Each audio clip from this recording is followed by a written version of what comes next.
ओम नमस्ते जी। वैदिक आर्यावर्तीय चैनल पे आपका स्वागत है। इस वीडियो में मैं आपको बताऊंगा सत्यार्थ प्रकाश का संक्षिप्त परिचय। संक्षिप्त परिचय में यह बताऊंगा कि सत्यार्थ प्रकाश किसने लिखा है, इसे क्यों पढ़ना चाहिए, इसमें क्या है, कुछ संक्षिप्त रूप में आपके सामने रखने का प्रयास करूंगा। सत्यार्थ प्रकाश महर्षि दयानंद सरस्वती ने आज से लगभग 150 वर्ष पूर्व 1875 ईस्वी में लिखा था और यह ग्रंथ तत्कालीन समाज में वैचारिक क्रांति उत्पन्न करने में बड़ा ही गजब का कार्य किया था।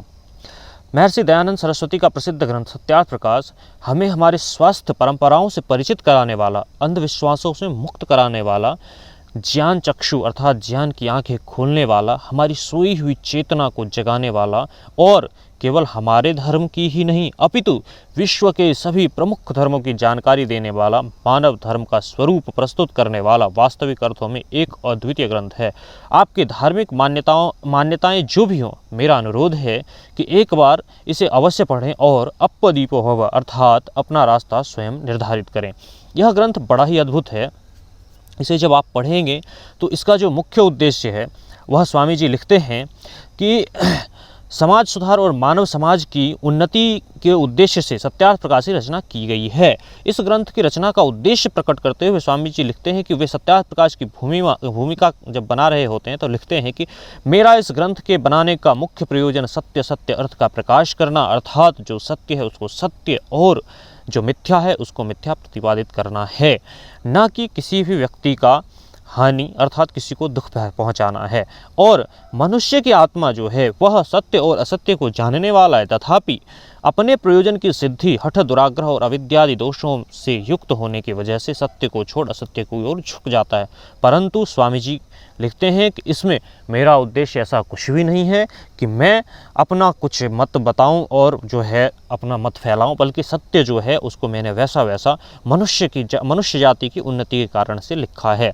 इस ग्रंथ में जो है बहुत सी पुस्तकों का जो है लिया गया है, उदाहरण लिया गया है, बहुत से पुस्तकों का प्रमाण लिया है स्वामी जी ने। और इस ग्रंथ में ब्रह्मा से लेकर जैमिनी मुनि पर्यंत ऋषियों का जो है वेद में प्रतिपादित सारभूत विचारों का संग्रह किया है। वेदादि सत्य शास्त्रों का जो है शुद्ध ज्ञान जो है वो बताया है स्वामी जी ने।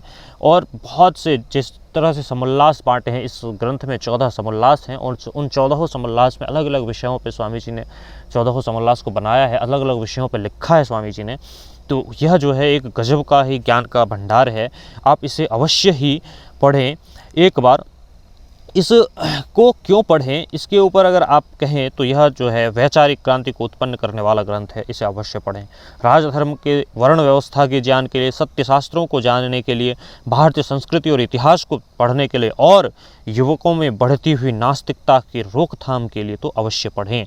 और उससे भी जो सबसे अधिक ज़रूरत की चीज़ है वह यह है कि अंधविश्वास एवं पाखंड जो कि आज समाज को ग्रसित कर रहा है, समाज को दूषित कर रहा है, उसको चुनौती देने के लिए पढ़ें। मनुष्य और मनुष्यों में शांति और प्रेम की भावना को विकसित करने के लिए यह ग्रंथ अवश्य पढ़ें।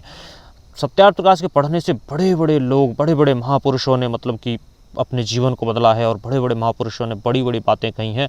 स्वामी श्रद्धानंद लिखते हैं कि सत्यार्थ प्रकाश ने न जाने कितने असंख्य व्यक्तियों की काया पलट की होगी। इसी तरह से बहुत सारे और भी हैं। वीर विनायक दामोदर सावरकर लिखते हैं, हिंदू जाति की ठंडी रगों में उष्ण रक्त का संचार करने वाला यह ग्रंथ अमर रहे, यह मेरी कामना है। सत्यार्थ प्रकाश की विद्यमानता में कोई विधर्मी अपनी मजहब की सेख ही नहीं मार सकता है। इस तरह से बहुत सारी विचारधाराएं जो मौलवी हैं, ईसाई हैं, जैनी हैं, पुरानी हैं, इनकी जो विचारधाराएं हैं उन सब की विचारधाराओं का जो प्रतिपादन किया है स्वामी जी ने और बताया है महर्षि दयानंद सरस्वती ने कि क्या सत्य और क्या असत्य है। अतः मैं आपसे अनुरोध करता हूँ कि एक बार सत्यार्थ प्रकाश अवश्य पढ़ें और आगे मैं अपने इस वीडियो के माध्यम से आप तक पहुँचाता रहूँगा सत्यार्थ प्रकाश के सारभूत संग्रह को।